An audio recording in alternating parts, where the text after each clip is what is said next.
students, I Ravi Kumar, your English teacher. Today this is our very first lecture. आज हमारा पहला lecture है English का।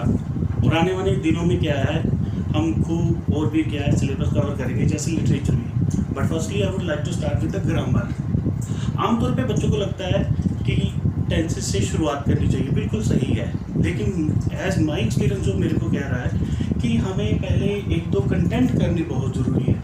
सो you have to just go with these content that I am going to teach you.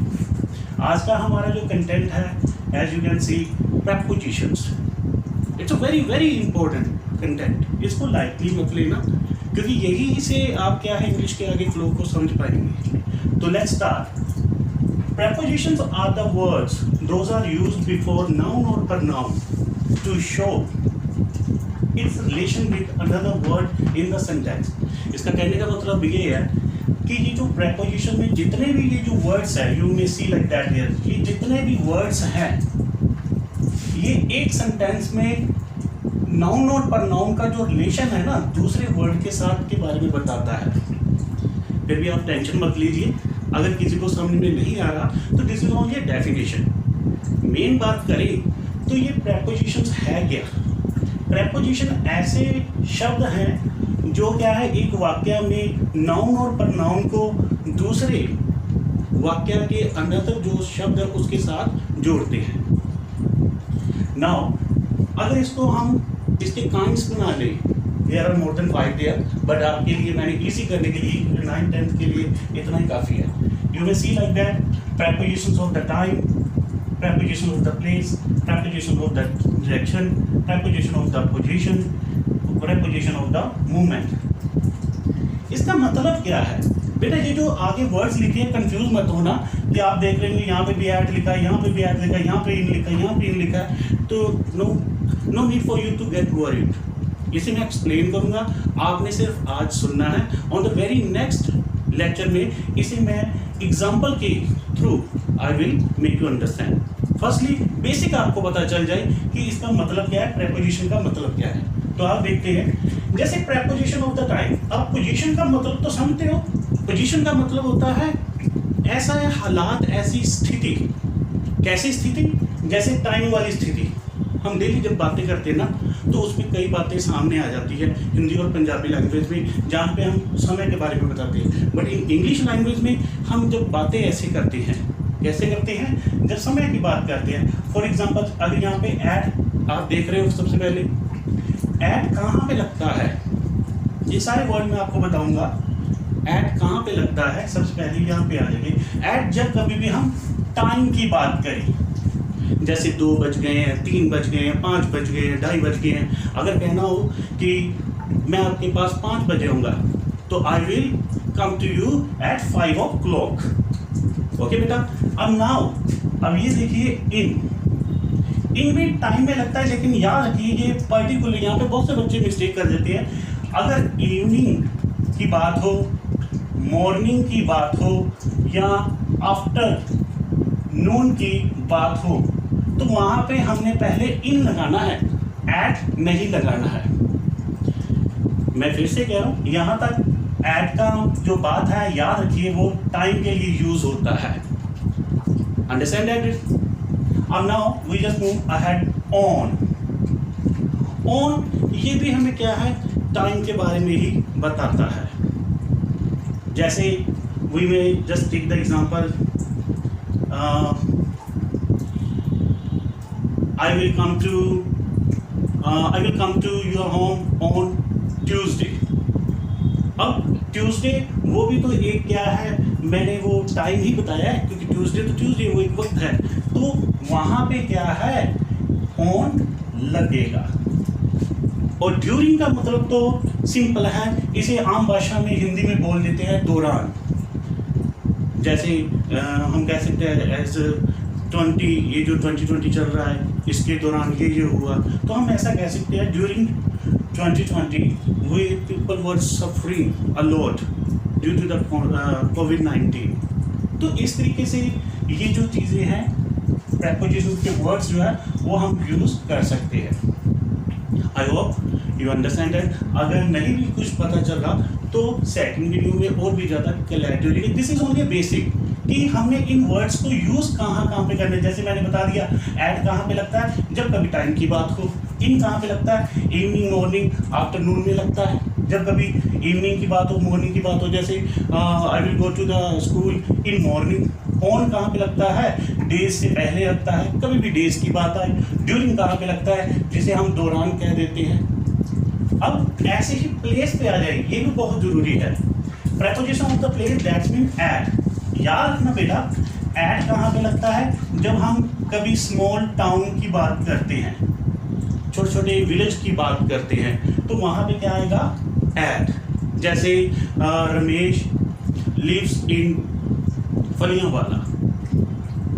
तो अगर कोई ऐसा कहता है तो आप झट से उसको पकड़ सकते हो कि नहीं, यहाँ पे इन नहीं आएगा, यहाँ पे क्या आएगा, एट आएगा, क्योंकि फलियांवाला दैट इज अ विलेज, और विलेज से पहले क्या आएगा, एट आएगा। लेकिन जब हम कभी शहर की बात करेंगे या किसी कंट्री के बारे में बात करेंगे, किसी देश के बारे में बात करेंगे या किसी स्टेट के बारे में बात करेंगे, तो वहाँ पे हमने इन लगाना है। दोनों में डिफरेंस बहुत है बेटा, याद रखना। प्लेस में क्या है, एट कहाँ पे लगेगा, जब कभी हम किसी गांव की बात करेंगे या फिर किसी मोहल्ले की बात करेंगे तो उससे पहले एट आएगा। और इन कब लगेगा, जब हम किसी देश के बारे में बात करेंगे, कंट्री के बारे में बात करेंगे, स्टेट के बारे में बात करेंगे। जैसे अमिताभ बच्चन लिव्स इन मुंबई, अगर वो हमारे यहाँ पे किसी गांव में रहते होते अमिताभ बच्चन, तो हम क्या कहते, Amitabh Bachchan lives at a village named Kamrewala. तो इस तरीके से क्या है, that is the difference between these two words. I hope you understand that. Preposition of direction. बेटा डायरेक्शन का मतलब होता है किसी चीज के बारे में ऐसा बताना कि वो कहाँ से चला और किधर को गया। जैसे यहाँ पे हम देख सकते हैं फ्रॉम। आपने कई बार लैंग्वेज में या कई बार ये डायलॉग सुना होगा, आई एम फ्रॉम इंडिया। तो इसका मतलब क्या है, मैं इंडिया से हूँ।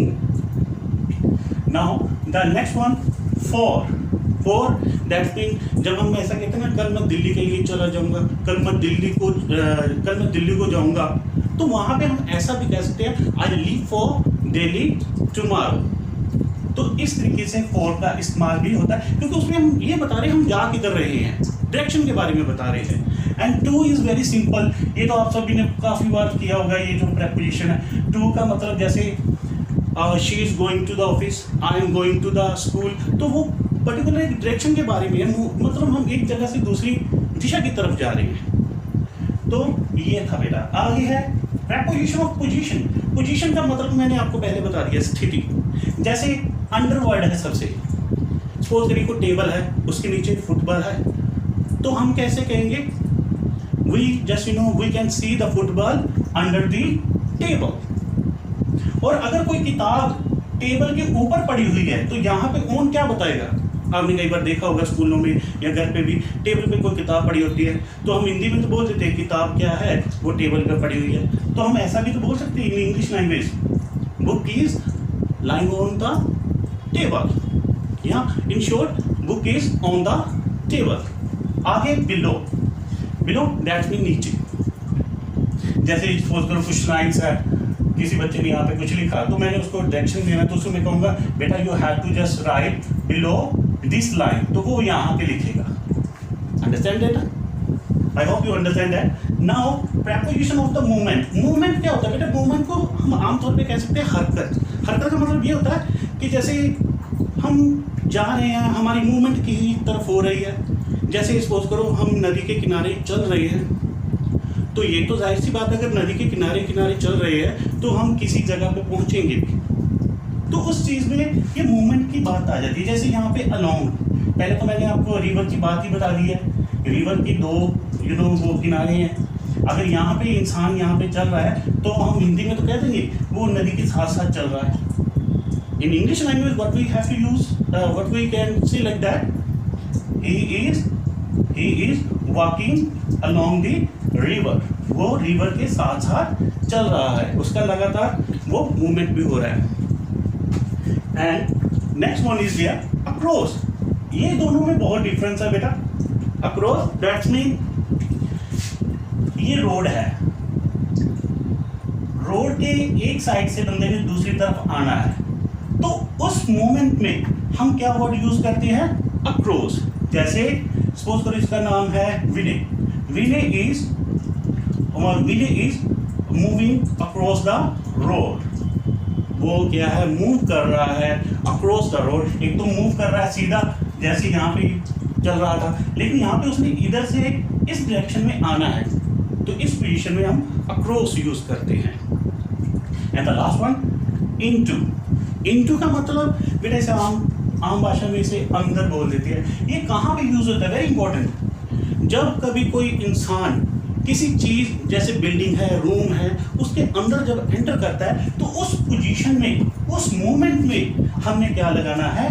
इनटू। जैसे my sister she is bringing the milk for me and she just but she just went into the papa's room, father's room, just like that there. क्योंकि बेटा हिंदी और इंग्लिश में मैं आपको समझा रहा हूँ, आई hope you can understand that. अगर मैं कह रहा हूँ कि वो हमारे रूम के अंदर आ रही हैं, तो she is coming into our room. तो बेटा दीज वर द प्रपोजिशंस। और मैं आपको एक जरूरी बात बता दूं, ये तो ओनली 15 प्रपोजिशंस है। एक्चुअली प्रपोजिशन मोर देन 45 से भी ज़्यादा है, लेकिन मैं आपको वही कराऊंगा जो 9th 10th के लिए क्या है? सफिशिएंट है, बहुत ही इंपॉर्टेंट है। Today we just completed only 15 words. ये जो चीज़ें मैंने आज आपको बताई हैं, आप क्या है फिर से आप इनको दोबारा से सुनिएगा ज़रूर, और I hope your concept would be clear itself. Okay बेटा, थैंक यू सो मच।